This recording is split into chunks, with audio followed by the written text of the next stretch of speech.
السلام علیکم ورحمۃ اللہ.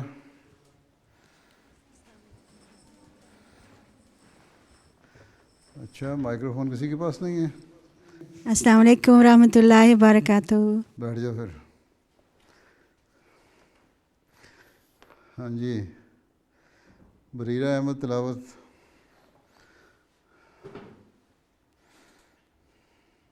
السلام علیکم ورحمۃ اللہ وبرکاتہ. پیارے حضور، وعلیکم السلام. خاکسار سورہ علق کی آیات 1 تا 6 کی تلاوت پیش کرے گی. اعوذ باللہ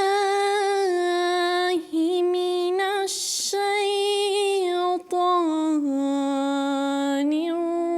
الرجیم.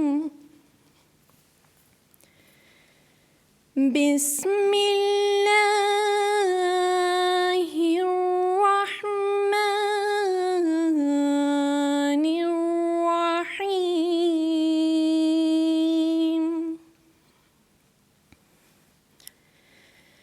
اقرأ باسم ربک الذی خلق. خلق الإنسان من علق. اقرأ وربك الأكرم الذي علم بالقلم. علم الإنسان ما لم يعلم. جزاک اللہ. پیارے حضور. یاسیہ رحمان ترجمہ.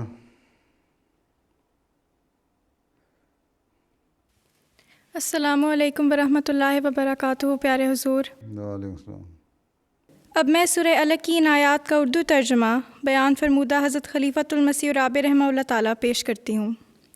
اللہ کے نام کے ساتھ جو بے انتہا رحم کرنے والا، بن مانگے دینے والا اور بار بار رحم کرنے والا ہے.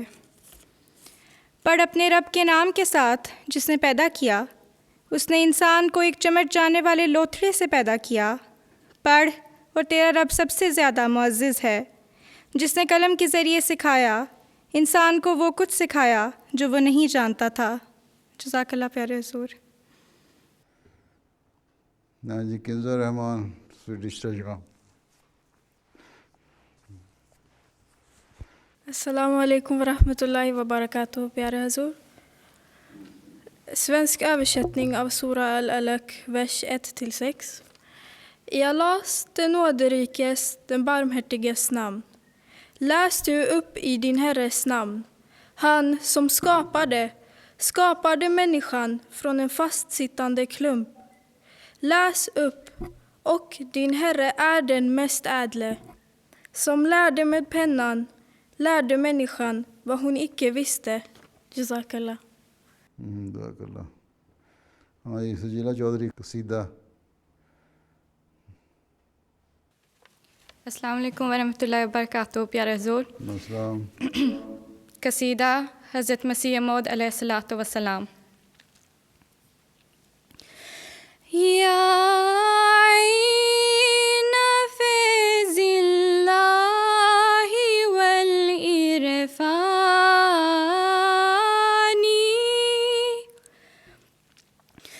یسعی الیک الخلق کالزمان.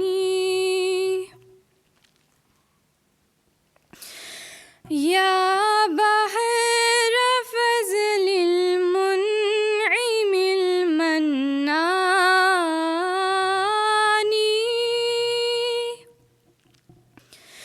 تهوی إليك الذمر بالكيزان.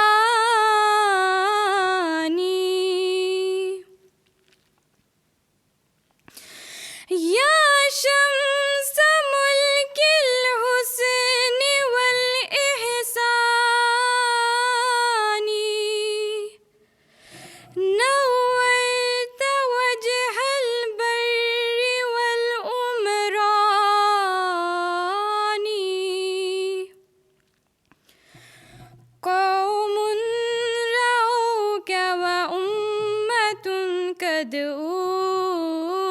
برات من ذلك البدر الذي أسباني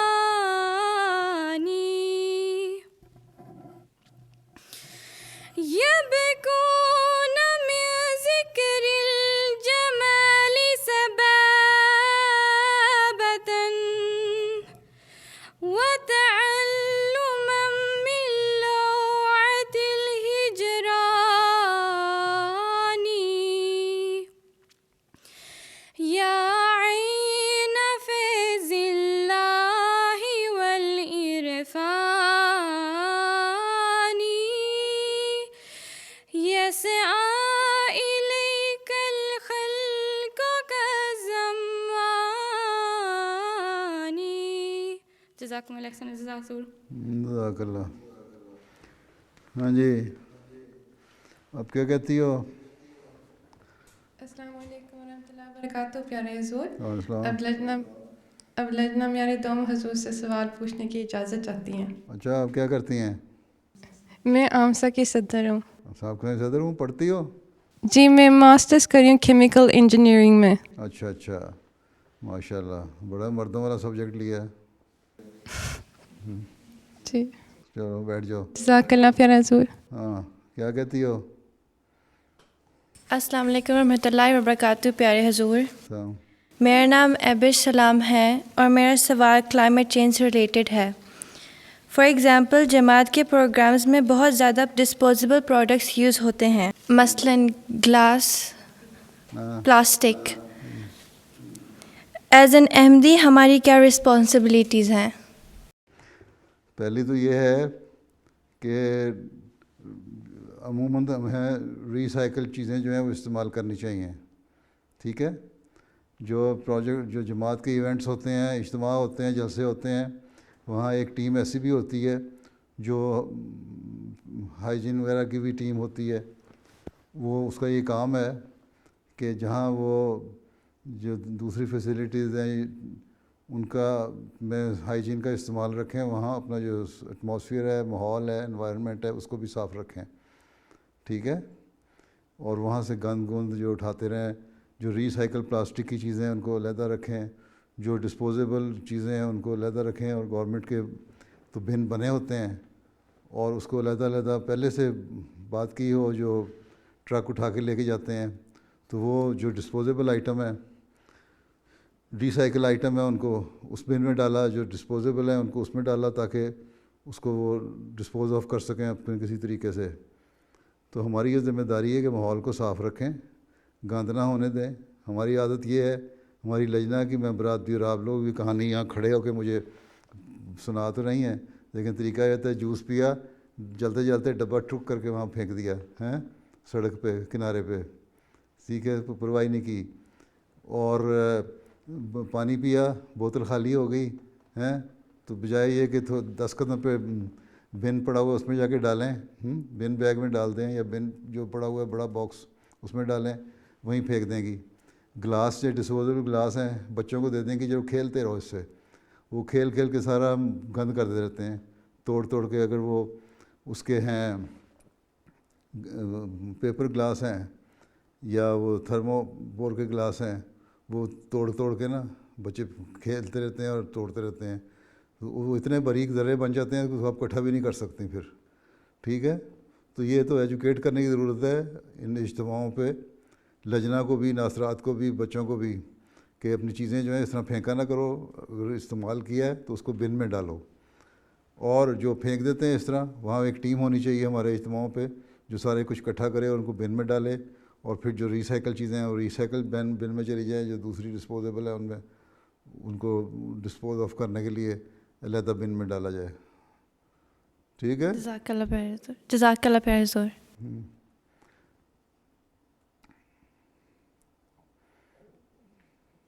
السلام علیکم پیارے حضور. وعلیکم السلام. میرا نام طوبہ ملک ہے. میرا سوال یہ ہے کہ ہم مسلمان مانتے ہیں کہ اللہ سب جاننے والا ہے، دائمی علم کا مالک ہے. ساتھ ہی ساتھ یہ بھی انسان کو اجازت دی گئی ہے کہ اپنی آزادی ہے، اپنے ہاتھوں سے وہ آنے والا کل لکھتا ہے. تو میرا سوال اپنے ہاتھوں اب فل آزادی ہے، فری ول جسے ہم کہتے ہیں، جسے وہ اپنے آنے والا کل لکھتا ہے. تو میرا سوال یہ ہے کہ کس حد تک اللہ فیصلہ کرتا ہے اور کس حد تک انسان فیصلہ کرتا ہے؟ بات یہ ہے کہ اللہ تعالیٰ نے آزادی دی ہے. اللہ تعالیٰ علیم ہے، اس کو علم ہے ہر چیز کا. اس کو یہ علم ہے کہ اس وقت طوبہ نے کیا کیا ہے، اور کل 1 گھنٹے کے بعد اس نے کیا کرنا ہے، اور 1 سال کے بعد کیا کرنا ہے، اور 10 سال کے بعد کیا کرنا ہے. یہ علم ہے اللہ تعالیٰ کا. ٹھیک ہے. اور اللہ تعالیٰ نے قرآن شریف میں حکم دے دیے کہ یہ، اگر میرے سے پہلے کہیں سوال جواب سنے ہوتے تو مجھے سوال پیدا نہ ہوتا. تو یہ حکم دے دیا کہ یہ چیزیں کرنے والی ہیں، اچھی باتیں ہیں، یہ کرو. ایک مسلمان کے لیے، ایک مومن کے لیے، ایک مومنہ عورت کے لیے، مرد کے لیے ضروری ہے. ٹھیک ہے. اور یہ چیزیں ہیں جن سے بچنا چاہیے، یہ اچھی چیزیں نہیں ہیں. آج کل کی ملکوں میں، ترقی یافتہ ملکوں میں، جو ڈیولپ ملک ہیں، کہتے ہیں اپنے آپ کو بڑے ہیں، جو مورلز ہیں ان کی جو ڈیفینیشن ہے وہ بالکل مختلف ہو گئی ہے. ان کے نزدیک بعض باتیں ایسی ہیں جو مذہب کے نزدیک امورل ہیں، اور ان کے نزدیک وہ اس سے کوئی فرق نہیں پڑتا، وہ غلط باتیں نہیں ہیں. اللہ تعالیٰ نے کہا کہ یہ چیزیں جن کا قرآن کریم حکم دے دیا کہ یہ غلط باتیں ہیں، ان کو ہم نے نہیں کرنا. یہ ہماری لمٹس ہیں ڈوز اور ڈونٹس کی، کرنے کی اور نہ کرنے کی. ٹھیک ہے. اس کو ہم نے دیکھنا ہے قرآن کریم سے. اس لیے کہتے ہیں ہم کہ قرآن کریم پڑھتے ہوئے جہاں اللہ تعالیٰ نے حکم دیے ہیں نا، وہ حکم نکالو. حضرت مسیح علیہ السلام نے لکھا ہے ایک جگہ کہ 700 حکم ہیں، 500 حکم ہیں یا 700 حکم ہیں قرآن کریم کے، ان پہ عمل کرو. اس میں ہیں کرنے والے بھی اور نہ کرنے والے بھی. تو یہ ہماری لمٹس یہ ہیں.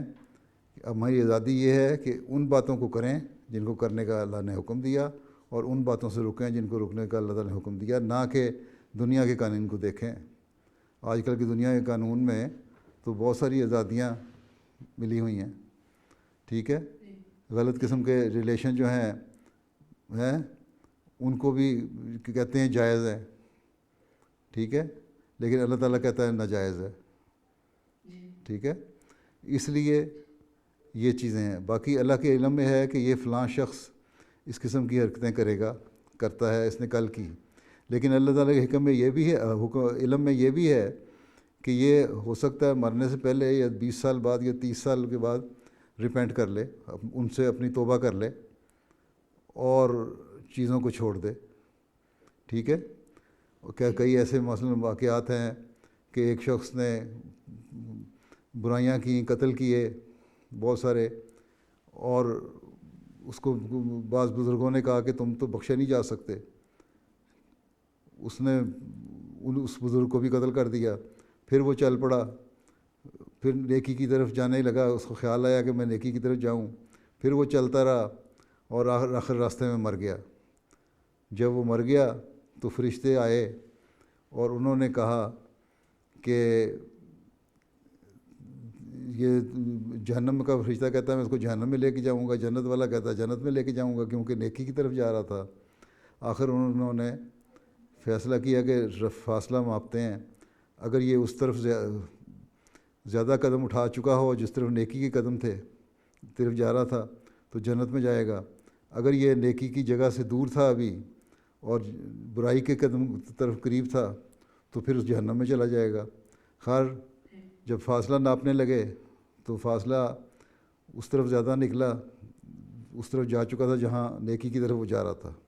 اللہ تعالیٰ نے اس کو بخش دیا. تو اللہ تعالیٰ کے یہ علم میں تھا کہ الٹیمیٹلی اس نے یہ عمل کرے گا اور یہ بخشا جائے گا. ٹھیک ہے. اور یہ اس کا علم تھا. لیکن انسان کو علم نہیں تھا کہ بخشا جائے کہ نہیں. اس شخص کو تو علم نہیں تھا، وہ تو ایک خواہش تھی نا اس کی، تو اس خواہش کو پورا کرنے کے لیے وہ جا رہا تھا. اللہ تعالیٰ نے اس کی خواہش کی قدر کی اور اللہ تعالیٰ کو پتہ تھا کہ یہ خواہش کرے گا آخر میں جا کے. یہ اللہ کا علم ہے اور اللہ نے اس کو بخش دیا. تو یہ ہیں برائیوں کی لمٹس. ہم اگر یہ کہہ دیں کہ اللہ تعالیٰ نے آخر میں بخش دینا ہے تو ہمیں نہیں پتہ کہ بخشنا ہے کہ نہیں بخشنا. یہ نہیں ہم کہہ سکتے ہم بہت نمازیں پڑھنے والے ہیں تو اللہ تعالیٰ ہمیں بخش دے گا. ٹھیک ہے. کیا پتہ ہمارے سے آخر وقت میں کوئی ایسی برائی سرزد ہو جائے جو اللہ تعالیٰ ہمارے سے ناراض ہو جائے.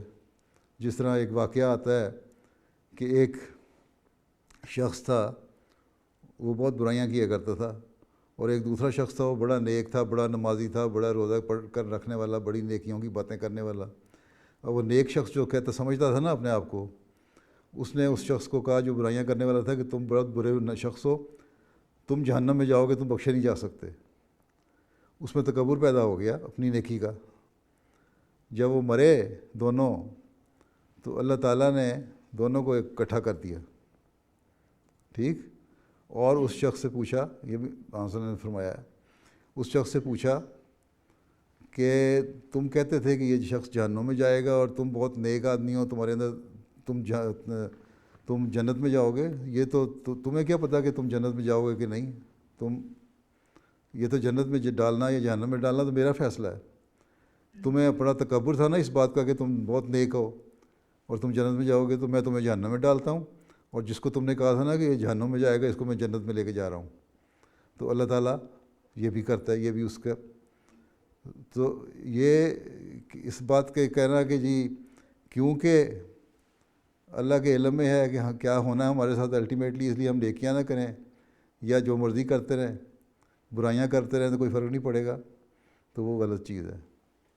ٹھیک ہے, اس لیے ایک علم ہے خدا تعالیٰ کا, ایک ہمارا عمل ہے. ہم نے عمل کرنا ہے اللہ کی کو راضی کرنے کے لیے, اور کیا عمل کرنا ہے وہ اللہ تعالیٰ نے ایک مسلمان کو بتا دیا قرآن کریم میں کہ یہ تمہارے کرنے کی باتیں ہیں, یہ تمہارے نہ کرنے کی باتیں ہیں. تم نے اللہ تعالیٰ پہ ایمان لانا ہے, رسولوں پر ایمان لانا ہے, اللہ کے حکموں پر چلنا ہے, نمازیں پڑھنی ہیں, روزے کا حکم اللہ تعالیٰ نے دیا وہ کرنا ہے, اور بہت سارے حکم ہیں قرآن کریم میں. مثلا پردے کا حکم ہے عورتوں کو کہ حجاب رکھو, سر کو ڈھانکو, سینے کو ڈھانکو, آنکھیں نیچی رکھو. مردوں کو بھی حکم ہے یہ کہ نظریں نیچی رکھو, یوں پٹر پٹر عورتوں کو نہ دیکھتے رہو. ہاں, تو جس طرح پہلے عورتوں کو حکم ہے نا, عورتوں سے پہلے مردوں کو حکم ہے کہ تم بھی اپنی نظریں نیچی رکھو, حیا پیدا کرو اپنے اندر, بے حیا نہ بن جاؤ. ٹھیک ہے, تو یہ ساری اگر مرد نہیں مانتے تو ان کو سزا ملے گی, عورتیں نہیں کریں گی تو ان کو اللہ تعالیٰ. لیکن اللہ تعالیٰ بخشنے والا, یہ اللہ بہتر جانتا ہے کہ آخر وقت میں کسی انسان کی کیا نیکی اسے پسند آتی ہے اور وہ اس کو بخش دیتا ہے. ٹھیک, یہ علم اللہ کا ہے. ٹھیک ہے, چلو شکریہ, جاؤ پھر.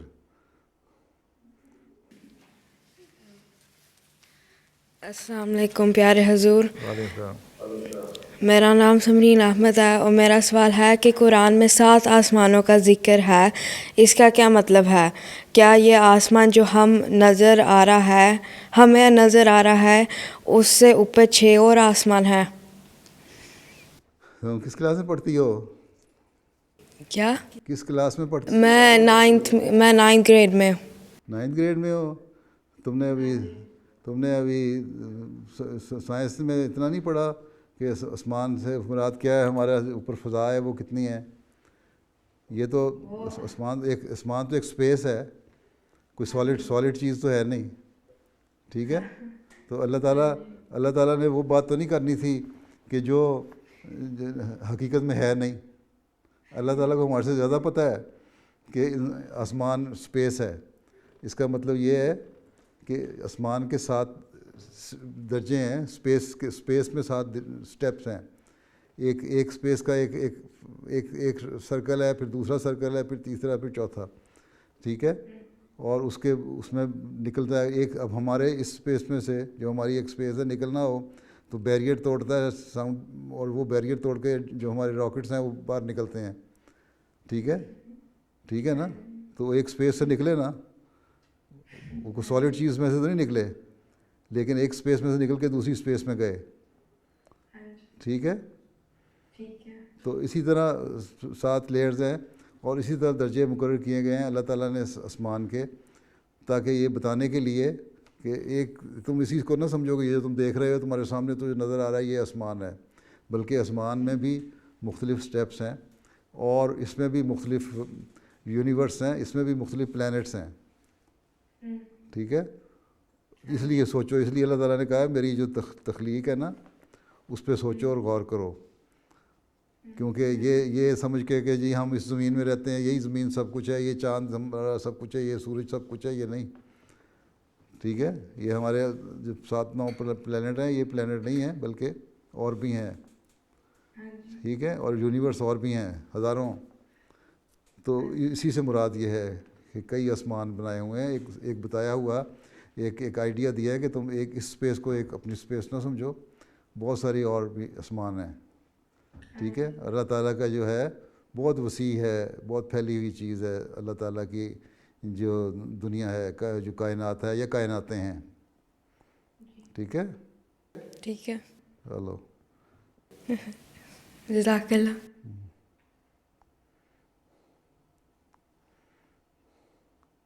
السلام علیکم ورحمۃ اللہ وبرکاتہ. پیارے حضور، وعلیکم السلام. خاکسار کا نام صبغہ حیات ہے، اور میرا سوال یہ ہے کہ ایک انسان تعلق باللہ کو کیسے محسوس کر سکتا ہے؟ کیسے محسوس کر سکتا ہے؟ جی، اللہ تعالیٰ سے دعا کرو، جب دعاؤں میں تمہاری رکت پیدا ہو اور اللہ تعالیٰ سے تعلق میں احساس پیدا ہو کہ ہاں ہم اللہ کی خاطر رو بھی رہے ہیں اور سجدے بھی کر رہے ہیں، اللہ سے دعا بھی کر رہے ہیں، اللہ تعالیٰ کا خوف بھی ہمارے دل میں ہے، تو اس کا مطلب یہ ہے کہ اس طرف تمہارے قدم اٹھ رہے ہیں. اب 100% تعلق باللہ تو اسی وقت ہوگا جب جس طرح عمر بڑھتی جاتی ہے انسان کو تجربات بھی ہوتے جاتے ہیں اور تعلق بھی بڑھتا جاتا ہے. تو پہلا تو یہی ہے کہ اپنا نمازوں کو ایسا پڑھو کہ تمہیں نمازیں پڑھنے میں مزہ آتا رہے.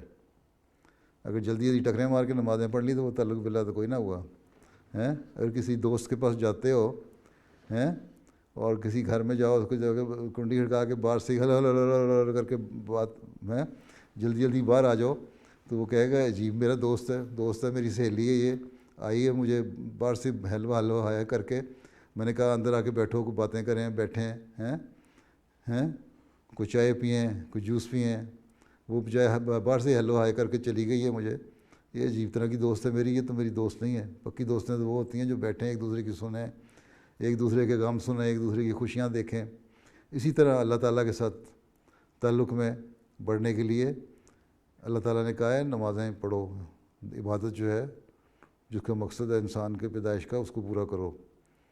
اور وہ یہی سب سے پہلا سٹیپ یہی ہے کہ نمازوں میں اپنی ایسی حالت پیدا کرو کہ تعلق پتہ لگے کہ اللہ تعالیٰ سے تمہارا تعلق قائم ہو رہا ہے اور اللہ تعالیٰ تمہاری سن رہا ہے. ٹھیک ہے؟ جی، سمجھ آ گئی؟ چلو پھر جی. جاؤ آج نماز ذرا سجدے میں رو کے دعائیں کرنا. جاؤ پھر. السلام علیکم ورحمۃ اللہ. پیارے حضور، وعلیکم السلام. میرا نام خلود احمد ہے اور میرا سوال یہ ہے کہ اللہ تعالیٰ نے قرآن کریم میں سورۃ الاعراف آیت 26 میں فرمایا ہے، ترجمہ: اسی میں تم جیو گے اور اسی میں مرو گے اور اسی میں سے تم نکالے جاؤ گے. یہ زمین کے بارے میں ہے، تو کیا مارس پہ لائف پاسبل ہوگا؟ اس کی متعلق آپ کا کیا ویو ہے؟ جزاک اللہ. ہمیں تو اللہ تعالیٰ نے اس زمین کی باتیں کہی ہیں نا، ٹھیک ہے نا. اس زمین سے مرو گے جیو گے، مطلب یہ ہے کہ تمہاری جو ڈپینڈنس ہے، تمہارا سارا انحصار جو ہے وہ زمین کی چیزوں کے اوپر ہی ہے. تم اسپیس میں بھی جاتے ہو نا، تو یہیں سے اپنے لیے کھانے پینے کی چیزیں لے کے جاتے ہو، ٹھیک ہے جی. اور اس کے بغیر گزارا نہیں ہوتا. اگر ہوا میں بھی کوئی مر جائے تو پھر اس کی بھی ذرے جو اگر اسپیس میں بھی اڑ جائیں، لیکن اس کے جو خوراک یا جو چیزیں استعمال کر رہا ہے وہ اسی زمین سے لے کے گیا تھا. تو اس سے ایک مراد تو یہ ہے کہ زمین پہ ہی تمہاری ڈپینڈنس ہے ساری زمین کے انسان کی. جو مارس پہ رہنے والا ہے اس کی اس پہ ہوگی. اگر جب مارس پہ لائف نظر آئے گی ہمیں تب ہم بتائیں گے. لیکن جہاں جہاں لائف ہے، جس پلینٹ میں لائف ہے، اس لائف کا انحصار اسی پلینٹ کے ہے. ایک یہ مطلب ہے اس کا، ٹھیک ہے. لیکن ہمارا انحصار ہر بات کا زمین پہ ہی ہے. چاہے ہم اسپیس میں مریں نا، تب بھی ہماری ڈپینڈنس زمین کے ساتھ ہی ہے. زمین سے ہی ہم چیزیں لے کے جاتے ہیں، زمین کی چیزیں ہم کھاتے ہیں، زمین کی چیزیں استعمال کرتے ہیں، زمین کا پانی ہم پیتے ہیں چاہے ہم بعد میں چاہے راکٹ میں ہوا میں اڑ جائیں. ٹھیک ہے. تو جزاک اللہ. چلو، وعلیکم السلام علیکم.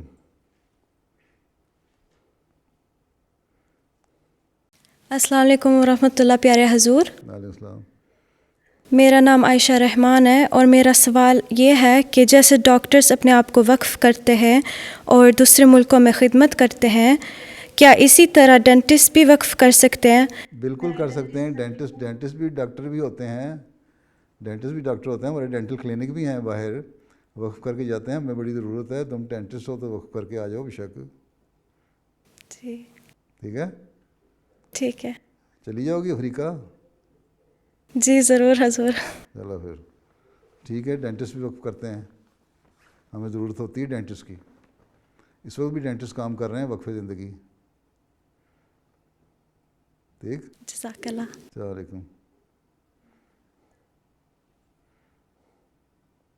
السلام علیکم ورحمۃ اللہ وبرکاتہ. پیارے حضور, وعلیکم السلام. خاکسار کا نام قندیل جاوید ہے اور خاکسار کا سوال قرآن مجید کی سورۃ الرحمن سے متعلق سوال ہے. سورۃ الرحمن کی آیت نمبر 18 میں اللہ تعالیٰ نے رب المشرقین و رب المغربین کا ذکر کیا ہے, اور اسی کے ساتھ اللہ تعالیٰ نے یہ بھی فرمایا, اللہ تعالیٰ نے اس آیت میں آئندہ زمانے میں آنے والی پیشگوئی کا بھی ذکر کیا ہے کہ انسان اس کائنات کو پار کرنے کی کوشش کرے گا. یہ ہم دیکھ سکتے ہیں کہ انسان اس کائنات کو پار کرنے کی کوشش کرے گا. تو یہ ہم دیکھ سکتے ہیں کہ انسان جو ہے یہ کوشش کر رہا ہے اس دنیا کو پار کرنے کی, لیکن یہاں پہ رب المشرقین و رب المغربین سے کیا مراد ہے؟ جزاک اللہ. جہاں بھی مشرق میں جاؤ گی وہاں تمہارے مشرق دو ہو جائیں گے. ہر ایک جگہ مشرق, ایک مشرق تو نہیں ہے. اس دنیا میں بھی جاؤ تو کسی کونے میں کھڑے ہو جاؤ دنیا کے شمال میں, جنوب میں, وہاں بھی وہاں مشرق مغرب ایک ہوگا. مشرق میں چلی جاؤ تب بھی مشرق ہوگا.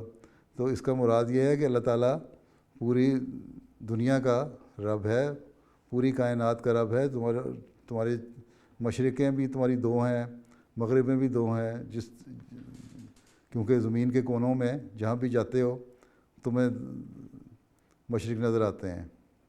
ٹھیک ہے, تو اس سے یہ مراد ہے. باقی کائنات کو پانے کا یہ اللہ تعالیٰ نے کہا ہے, لیکن اللہ تعالیٰ کی سے مدد کے بغیر الا بے سلطان, بغیر دلیل کے نہیں تم نکل سکتے. ٹھیک, جی بالکل. جی, تو وہ اس دلیل کو ساتھ اللہ تعالیٰ نے جس حد تک تمہیں علم دیا اس علم کے ساتھ ہی نکل سکتے, اس کے بغیر نہیں تم جا سکتے. جی ٹھیک ہے. جی ٹھیک, جزاک اللہ.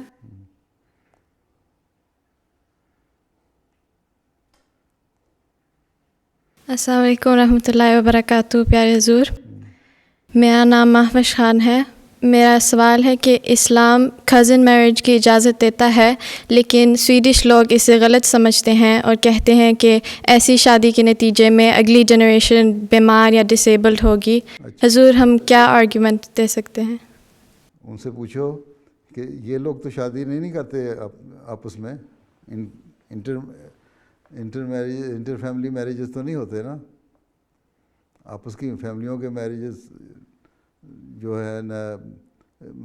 ہے ان کے آپس میں تو نہیں ہوتے شادیاں. ان کے ڈسیبل جو بچے پیدا ہوتے ہیں اس کی کیا وجہ آتے ہیں؟ ان کے بھی تو ڈسیبل بچے پیدا ہوتے ہیں نا, اس کے لیے علاج کرتے ہیں. ہمارے جو کزن میریجز ہیں ان میں سے تو اگر ہزاروں میں سے لاکھوں میں سے ایک پیدا ہوتا ہے تو ان کے بھی اس سے زیادہ پیدا ہو رہے ہوتے ہیں ڈسیبل.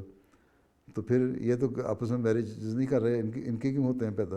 ان سے پوچھو پہلے, اپنی دلیل دو کہ تمہارے کیوں ڈسیبل بچے پیدا ہوتے ہیں, پھر ہم بتائیں گے اسلام جائز ہے کہ نہیں. اسلام کہتا ہے کہ اجازت ہے, اسلام نے یہ تو نہیں کہا کہ ضروری ہے. اور پھر یہ ہے کہ اس میں بھی اثر ہوتا ہے جب ایک جنریشنز کے سے آپس میں انٹر میریجز ہو رہے ہوتے ہیں. ٹھیک ہے, ٹھیک ہے. آپس میں میریجز چچا ماموں خالہ, ماموں خالہ, ماموں خالہ, ماموں خالہ کے چچے 10 جنریشنوں میں آئیں تو کہیں 1 2 4 کیس ایسے ہو جاتے ہیں جہاں کیسز ہوتے ہیں. ورنہ اللہ کا فضل ہے, بہت سے خاندان ایسے ہیں جن کے آپس میں کئی نسلوں سے ہو رہے ہیں آپس میں میریجز, ان کے کوئی بھی نہیں ڈسیبل پیدا ہوا. چھوٹے موٹے نقص ہوتے ہیں, اگر ہوا بھی تو ایسا کوئی نقص نہیں ہوتا. لیکن ان کے ہاں بھی تو ہوتے ہیں, وہ کیوں ہوتے ہیں؟ اور ان کی پرسنٹیج نکالو, ڈیٹا اکٹھا کرو نا پہلے تو, پھر بتاؤ کہ ہمارے جو آپس کے میریجز ہیں, فیملی میریجز, اس میں کتنے ہو رہے ہیں ڈسیبل بچے اور ان کے کتنے ہو رہے ہیں. یہ پہلے ڈیٹا اکٹھا کر کے دو مجھے، پھر بتاؤں گا کہ دلیل کیا دینی ہے، ٹھیک ہے؟ اور وہی دلیل ان کو دے دو تم، ٹھیک ہے. ٹھیک ہے؟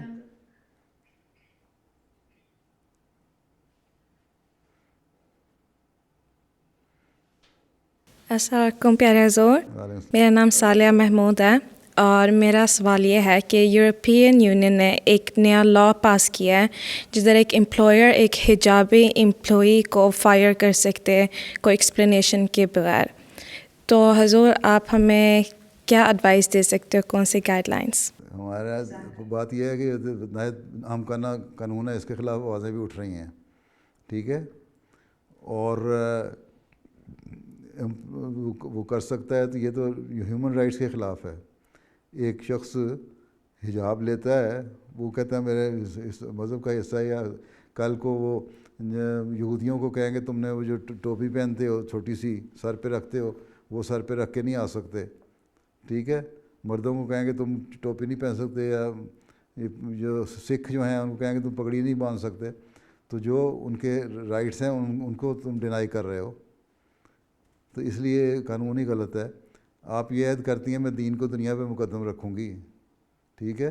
اگر کہیں ایسی جگہ نہیں جو پھر نوکری ملتی جہاں جو حجاب کی اجازت نہیں ہے، اس کے بغیر حجاب اتارے بغیر نوکری نہیں ملتی، تو آپ اس نوکری کو چھوڑ دیں. انسان کو چاہیے کہ دین کو دنیا میں مقدم رکھے. یہ عہد کیا ہے نا، ہر دفعہ عہد دہراتی ہیں اپنے اجلاسوں میں، تو پھر یہ عہد ہے.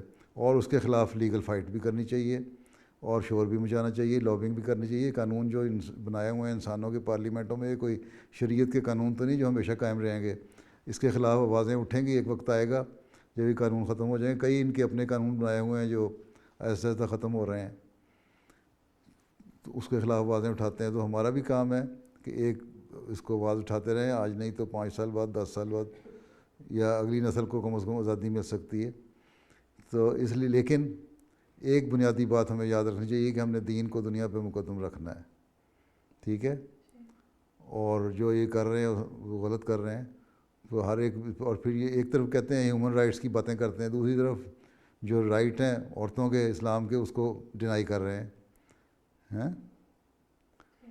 تو اس کے خلاف لکھو اخباروں میں. احمدی لڑکیوں کو چاہیے نا کہ لکھیں، اپنے سویڈش اخباروں میں بھی لکھیں، یورپین اخباروں میں بھی لکھیں، جہاں جہاں جس کی سے ہے. ہم اس وقت میں نے کہا بھی ہوا ہے کام کریں، تو آپ لوگ بھی کام کریں، سویڈن میں لکھیں کہ ہیومن رائٹس کے تو وائلیشن تو آپ لوگ خود کرتے ہیں ایسے قانون پاس کر کے. ایک پوٹینشیل شخص ہے، ایک بڑا اچھا کیلیبر کا شخص ہے، ایک اچھی سائنٹسٹ عورت ہے، ایک اچھی ڈاکٹر ہے، سرجن ہے، لیکن اس کو اس کا امپلائر صرف اس لیے فائر کر دیتا ہے کہ جی تم حجاب پہنتی ہو. تو یہ کوئی انصاف تو نہیں ہے. یہ تو اس پوٹینشیل کو ویسٹ کرنے کا ہے، اور ایک اچھے دماغ کو اس کے رائٹ سے محروم کرنے کا سوال ہے، ٹھیک ہے؟ تو اس پہ خلاف لکھیں، لابی کریں، شور مچاؤ. یہاں شور مچانے سے بڑا کچھ ہو جاتا ہے. تم لوگ بھی لکھو، جی ٹھیک ہے؟ جزاک اللہ. السلام علیکم ورحمۃ اللہ وبرکاتہ. پیارے حضور، میرا نام آریہ چودھری ہے. پیارے حضور، میں نے دی مون آف دی پروفیٹس ڈاکومنٹری دیکھی ہے، اور مجھے خلیفۃ المسیح ثانی رضی اللہ تعالیٰ عنہ اور حضرت مرزا بشیر احمد ایم.اے رضی اللہ تعالیٰ عنہ کی آواز سننے کی سعادت نصیب ہوئی، اور مجھے بہت اچھا لگا. میرے علم میں یہ بات آئی ہے کہ حضرت مرزا بشیر احمد ایم.اے رضی اللہ تعالیٰ عنہ نے حضرت اماں جان رضی اللہ تعالیٰ عنہ کی وائس ریکارڈنگ کی تھی 1952 میں. کیا ہمیں کبھی یہ سعادت مل سکتی ہے کہ ہم حضرت اماں جان رضی اللہ تعالیٰ عنہ کی آواز سن سکیں؟ وہ پتہ نہیں کہاں ریکارڈنگ، میں نے بھی نہیں سنی، تو میں آپ کو کہاں سے سنواؤں؟ ٹھیک ہے؟ وہ پتہ نہیں ہوئی تھی، پھر کہاں گئی، ضائع ہو گئی، کہیں ٹیپ یا کدھر کہیں، اللہ بہتر جانتا ہے. لیکن مجھے پہلے بھی کسی نے لکھا تھا، تو میں ویسے پتہ کروا رہا ہوں کب ہوئی تھی، کہاں ہوئی تھی، کس کے پاس کبھی گئی تھی، کہ کہاں کیا اس کے ہے. لیکن ابھی تک اس کا سراغ کچھ ملا نہیں مجھے. کوشش کر رہے ہیں دیکھنے کی. ٹھیک ہے، ٹھیک ہے، ٹھیک ہے. چلو، جزاک اللہ.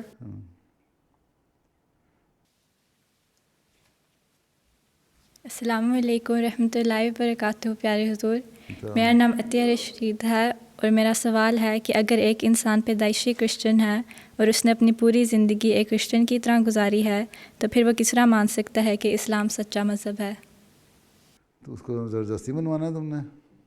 ہم نے کیوں کہا کہ زبردستی کرسچن کو مسلمان بناؤ؟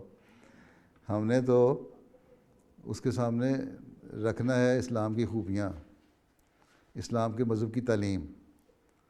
کرسچینٹی یہ کہتی ہے، اسلام یہ کہتا ہے۔ حضرت عیسیٰ کی اپنی پیشگوئیاں کیا ہیں، عیسائیت کی اپنی پیشگوئیاں کیا ہیں، حضرت موسیٰ کی اپنی پیشگوئیاں کیا ہیں جس پہ یہ لوگ مانتے ہیں، تورات اور انجیل کو مانتے ہیں، بائبل پہ یقین رکھتے ہیں۔ تو وہ جب اس کو دیکھ لیتا ہے، بہت سارے پریکٹسنگ کرسچنز ہیں، جب وہ دیکھتے ہیں، سوچتے ہیں اور ساری پیشگوئیاں دیکھتے ہیں اور بائبل کی بھی پیشگوئیوں کو پورا ہوتا دیکھتے ہیں، اور حضرت صلی اللہ علیہ وسلم کی جو ہے کہ فاران کے پہاڑوں پہ سے آئے گا اس پیشگوئی کو پورا ہوتا دیکھتے ہیں، تو وہ کہتے ہیں ہاں بات تو سچی ہے، ٹھیک ہے۔ بائبل کی ہی بعض پیشگوئیاں ہیں جس میں ثابت ہوتا ہے کہ حضرت صلی اللہ علیہ وسلم نے آنا تھا اور ایک آخری زمانے میں نبی نے آنا تھا۔ یہ سارے پرانے نبیوں نے پیشگوئیاں کی ہوئی ہیں۔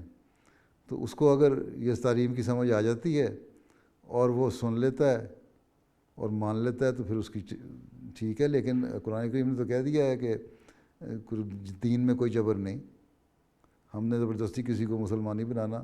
اللہ تعالیٰ نے یہ تو کہا ہی نہیں کہ زبردستی بناؤ، نہ کبھی اسلام نے کبھی زبردستی بنایا، ٹھیک ہے۔ بلکہ جنگیں جو ہوتی ہیں، اسلام پہ نام لگایا، الزام لگایا جاتا ہے کہ جنگیں اسلام نے کی اسلام پھیلانے کے لیے۔ اسلام نے جنگیں نہیں کیں اسلام پھیلانے کے لیے۔ مذہب کا معاملہ دل کے ساتھ ہے، کسی کے دل کو نہیں ہم بدل سکتے۔ ہاں اگر کسی کو سمجھ آ جائے وہ بدلتا ہے۔ عیسائی جو ہے، یہ افریقن ہیں جو ہیں، وہ بہت اچھے پریکٹسنگ عیسائی ہیں۔ یورپین تو اتنے پریکٹسنگ عیسائی ہے ہی نہیں، اور وہاں بہت سارے ہیں جو احمدیت اور اسلام قبول کر رہے ہیں۔ ایون یورپ میں بھی بعض لوگ ہیں جو عیسائیت قبول کر لیتے ہیں، لیکن افریقہ میں تو پریکٹسنگ ہیں اور وہ اسلام قبول کر رہے ہیں۔ ہمارے جو شروع کے جو احمدی ہوئے ہیں ویسٹ افریقہ میں مثلا، سارے کے سارے عیسائیت سے ہی اسلام میں داخل ہوئے، ٹھیک ہے، اور احمدی ہوئے۔ تو اصل چیز یہ ہے، دل کا معاملہ ہے، ہم نے زبردستی کسی کو بنانا۔ اللہ تعالیٰ نے تو یہاں تک کہا ہوا ہے قرآن کریم میں کہ تم لوگ عیسائیوں کے جو چرچ ہیں ان کی بھی حفاظت کرو، اور یہودیوں کے سیناگوگ ہیں ان کی حفاظت کرو، اور ٹیمپلز ہیں ان کی بھی حفاظت کرو، اور مسجدوں کی حفاظت کرو، اور جو لوگ مذہب کے خلاف ہیں ان سے لڑائی کرو۔ اللہ تعالیٰ نے یہ تو کہا نہیں کسی مذہب والے سے لڑائی کرو، ٹھیک ہے۔ تو ہم تو ہر ایک کو پروٹیکشن دیتے ہیں، اس لیے ہم کسی کو زبردستی تو بنا نہیں سکتے۔ ہاں اگر کسی کو سمجھ آ جائے، وہ سمجھ لے کہ ہاں اسلام سچا ہے، اس کی یہ دلیلیں سچی ہیں، بائبل کی یہ پیشگوئیاں پوری ہو گئیں، بہت ساری پیشگوئیاں ہیں، اب تفصیل میں اس کو بیان نہیں کر سکتا۔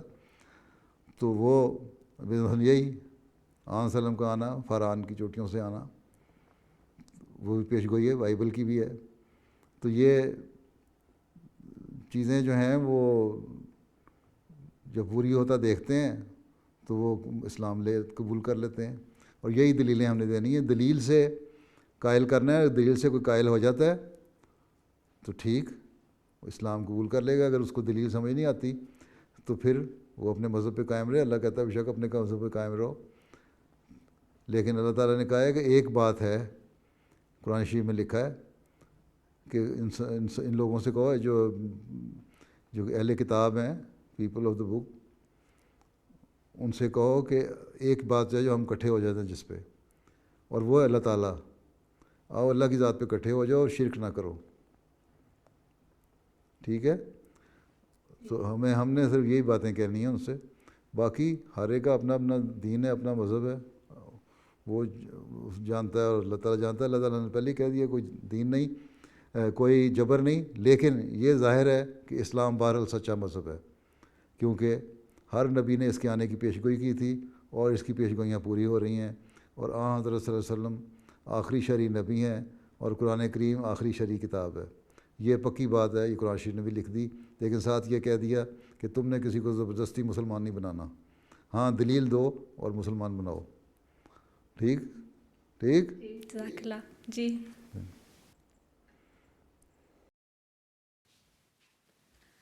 السلام علیکم ورحمۃ اللہ وبرکاتہ۔ پیارے حضور، خاکسار کا نام خاکسار کا نام نائمہ ارم ہے. حضور انور نے اپنی خدام کے ساتھ کلاس میں سورج مغرب سے نکلے گا کی پیش گوئی کے بارے میں دعا کی ہدایت کی. پیارے حضور خاکسار اس بارے میں کچھ کہنے کی اجازت چاہتی ہے. فرماؤ. پچھلے 30 سالوں سے خلافت کا سورج مغرب کو اپنی روشنی سے منور کر رہا ہے، تو کیا ہم یہ کہہ سکتے ہیں کہ سورج مغرب سے نکلنے کی پیش گوئی پوری ہو رہی ہے؟ ہو رہی ہے، ایک لحاظ سے تو ہو رہا ہے. مغرب سے اسلام کی تعلیم پھیل رہی ہے دنیا میں، اور خلافت یہاں ہے. اس لحاظ سے ایک ذوقی تشریح ہے، لے سکتے ہو یہ، مطلب اس میں کوئی حرج نہیں. لیکن اصل چیز یہ ہے کہ یہاں اسی تبلیغ سے ایک وقت آئے گا، یہ بھی اس کا مطلب ہے کہ ایک وقت آئے گا جب مغرب کے لوگ زیادہ اسلام کو قبول کریں گے، اور جب یہ اسلام کو قبول کریں گے جس طرح رومن حکومت کے زمانے میں ہوا تھا، جو عیسائیت بادشاہ نے قبول کر لی تھی، تو پھر اسلام کی تبلیغ جلدی سے جلدی دنیا میں پھیلے گی. تعلیم سمجھائی؟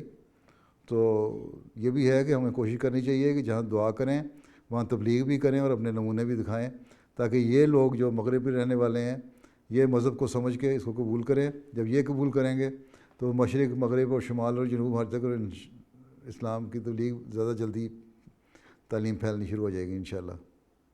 ٹھیک ہے؟ اور ایک یہ مطلب بھی ہے، تم کہہ رہی ہو، یہ بھی ٹھیک ہے، کوئی ایسی بات نہیں، لے سکتی ہو یہ مطلب.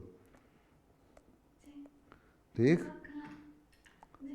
چلو ماشاءاللہ بڑا اچھا پردہ کیا ہوا ہے. السلام علیکم ورحمۃ اللہ وبرکاتہ. پیارے حضور میں وقف نو میں ہوں، اور میرا سوال ہے کہ آپ نے ہم وقفات کو ٹیچنگ کا کہا ہے، تو آپ ہمیں کوئی خاص مضمون ریکمینڈ کرتے ہیں ٹیچرز بننے کے لیے؟ ٹیچر ہے جو مرضی مضمون ہو، ہر ایک مضمون میں پڑھانا ہی ہے نا. پرائمری اسکول ٹیچر بھی چاہیے، سیکنڈری اسکول ٹیچر بھی چاہیے، کالج کے ٹیچرز بھی چاہیے، یونیورسٹی ٹیچرز بھی چاہیے. ہر چیز ہر فیلڈ میں جا سکتی ہیں آپ جس میں آپ کو دلچسپی ہے. ٹھیک ہے؟ تو خاص مضمون کیا ہے؟ خاص مضمون یہ ہے کہ اللہ سے تعلق ہو بس، باقی جو مرضی پڑھو. ٹھیک ہے؟ جزاک اللہ.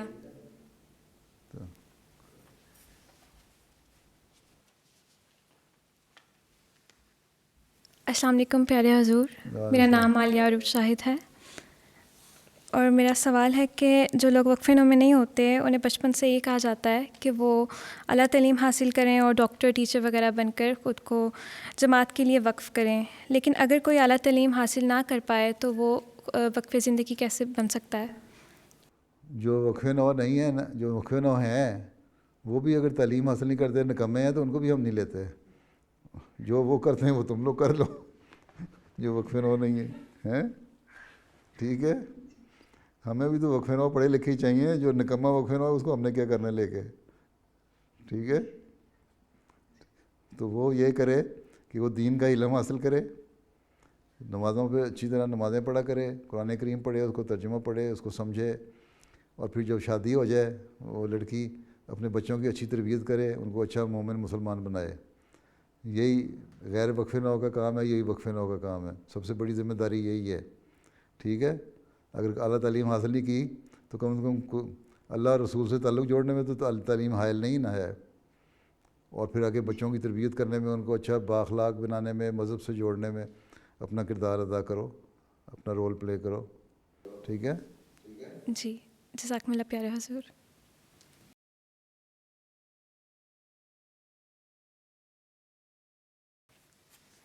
السلام علیکم. وعلیکم السلام. میرا سوال ہے کہ جب جسم کی بیماریاں ہوتی ہیں کسی کو تو بہت اہمیت سے اس کو بہت اہم سمجھا جاتا ہے، لیکن بہت اہم سمجھا جاتا ہے جب کسی کو جسم کی بیماری ہو، لیکن جب کسی جو روحانی بیماری ہو تو ہم نہیں سمجھتے. جی جب ذہنی ہو تو نہیں سمجھتے. ذہنی ہو تو نہیں سمجھتے؟ جی. کون نہیں سمجھتا؟ بڑے بیوقوف ہے جو نہیں سمجھتے. اس کو چھپایا جاتا ہے، تو ہم کیا کریں کہ ذہنی جو اگر کوئی تھوڑی بہت ذہنی ڈپریشن ہو جاتا ہے کسی کو، یا کوئی اور ذہنی بیماری ہو جاتی ہے یا کسی وجہ سے بعض آٹسٹک ہو جاتے ہیں بچے، یا بڑی عمر میں آ کے بعض دفعہ آٹسٹک ہو جاتے ہیں، تو ان کا صحیح طرح علاج ہونا چاہیے، ان کی صحیح طرح نگہداشت ہونی چاہیے، ان کا خیال رکھنا چاہیے، ان کی فکر کرنی چاہیے، اور جو ممکن علاج ہے اس کو کرنے کی کوشش کرنی چاہیے، ان کے جذبات کا بھی خیال رکھنا چاہیے. جو نہیں کرتے وہ بیوقوف لوگ ہوتے ہیں. میں تو یہی کہہ سکتا ہوں، اور کیا کہوں. جی جزاک اللہ. میں تو ہر ایک کو سمجھتا ہوں، اس کا خیال رکھتا ہوں. ٹھیک. اور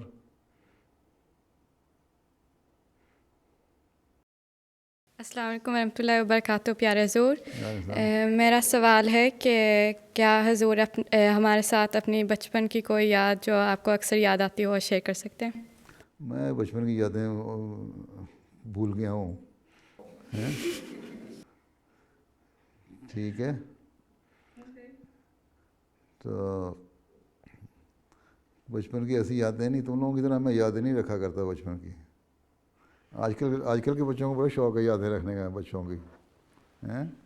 لیکن بہرحال تو بعض باتیں ہوتی ہیں جو ہے یہ بعض یادیں رہ جاتی ہیں. اپنے بزرگوں کا جب ذکر ہوتا ہے تو پھر یادیں آ جاتی ہیں. مثلاً خلیفہ ثانی کے ساتھ جانا، ان کے سامنے بیٹھنا، ان کی بعض دفعہ وہ باتیں کر رہے ہوتے تھے لوگوں سے تو یاد تو نہیں رہتی. یا ایک دفعہ میں چھوٹا تھا تو ہمارے دادا حضرت مرزا شریف احمد صاحب نے کہا خلیفہ ثانی کو ملنا ہے، تو مجھے ساتھ لے گئے. وہ دن کا وقت تھا اور حضرت خلیفہ ثانی اوپر اپنے گھر کے جو اوپر فرسٹ فلور میں رہتے تھے، نیچے سے مجھے بھیجا جا کے اطلاع کرو. یہ نہیں ہے کہ بھائی چھوٹا بھائی ہو تو گھر چلے گئے ایک دم، جا کے اطلاع کرو کہ میں آیا ہوں ملنے کے لیے. خلیفہ ثانی تھوڑے سے بیمار تھے، لیٹے ہوئے تھے.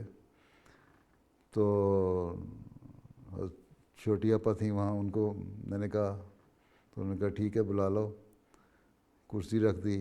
حضرت خلیفہ ثانی وہاں لیٹے ہوئے تھے. حضرت مرزا شریف ہم سب آئے.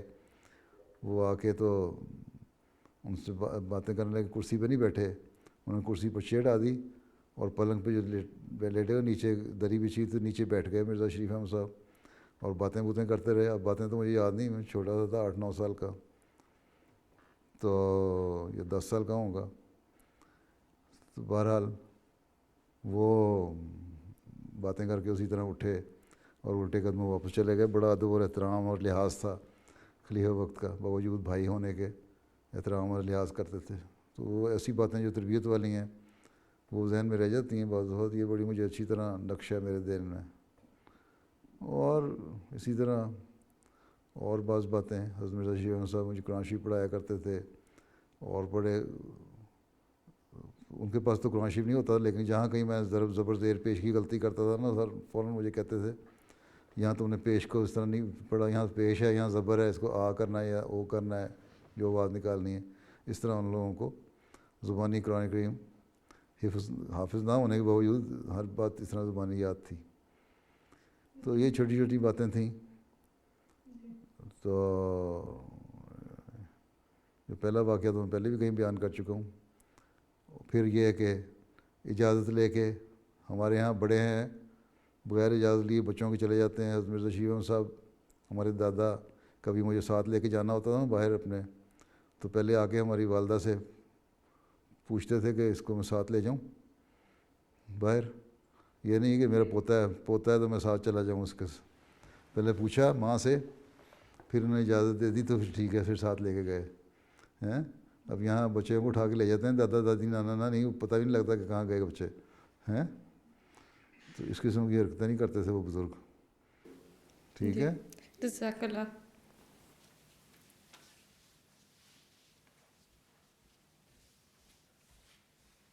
السلام علیکم ورحمۃ اللہ وبرکاتہ. پیارے حضور، السلام.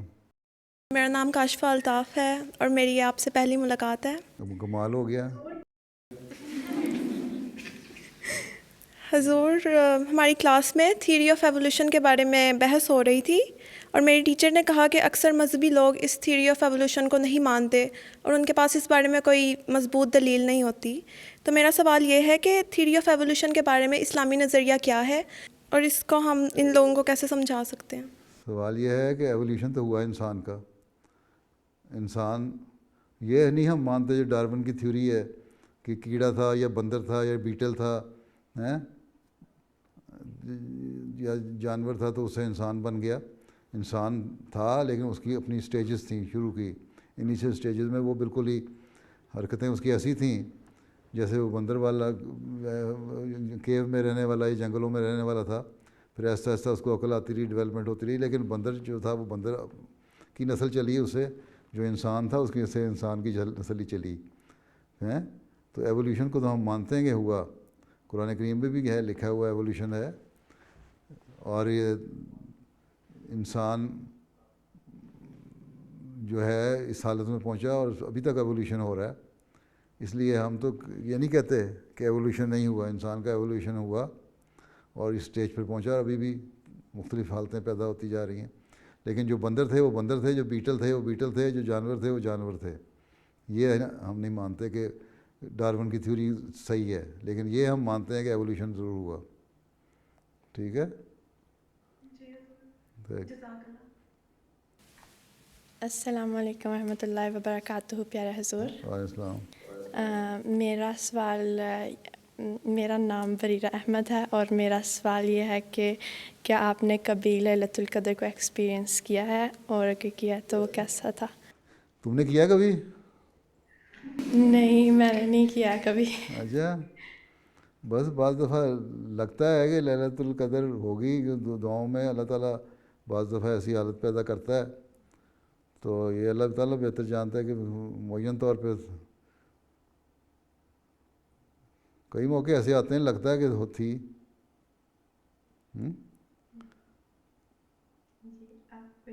بس دعا کی خاص حالت پیدا ہو جاتی ہے نا جب جن دنوں میں ان دنوں میں وہ لیلۃ القدر ہی ہوتی ہے. ٹھیک ہے. پھر بعض دفعہ احساس بھی ہو جاتا ہے کہ ہے. جی جی ٹھیک ہے. چلو, جزاک اللہ.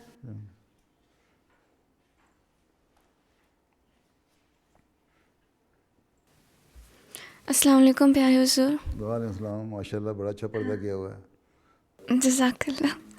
خاکسار کا نام فضا ارم ہے اور خاکسار کا سوال ہے کہ مغربی معاشرے میں ہمیں احمدیہ کو جن مسائل کا سامنا ہے, جماعت اس میں ہماری کیا مدد کر سکتی ہے, مثلا ان کی ایجوکیشن میں؟ اس کے لیے ہے کہ بچوں سے بچپن میں دوستی پیدا کریں, ان کو بتائیں کہ اسکولوں میں یہ باتیں غلط بتائی جاتی ہیں. جی. اور بچوں کو عقل خود بھی ہوتی ہے کہ وہ بعض دفعہ ان کی باتیں سن کے حیران ہوتے ہیں. مثلا ایک ماں نے بتایا اس کی 5 سال کی بچی سے اسکول گئی تو فارم فل کرنے والی اسکول نے ٹیچر نے اسے کہا پوچھا بتاؤ تمہارا جینڈر کیا ہے. تو ہے وہ لڑکی ہنسنے لگ گئی, کہتی اس کو نہیں پتہ کہ میں لڑکی ہوں. اب وہ زبردستی اس کو بتانا تھا کہ نہیں اگر تم کو میں لڑکا ہوں تو میں لڑکا لکھوں. اب یہ کوشش یہ ہوتی ہے کہ اس طرح کی باتیں کی جائیں.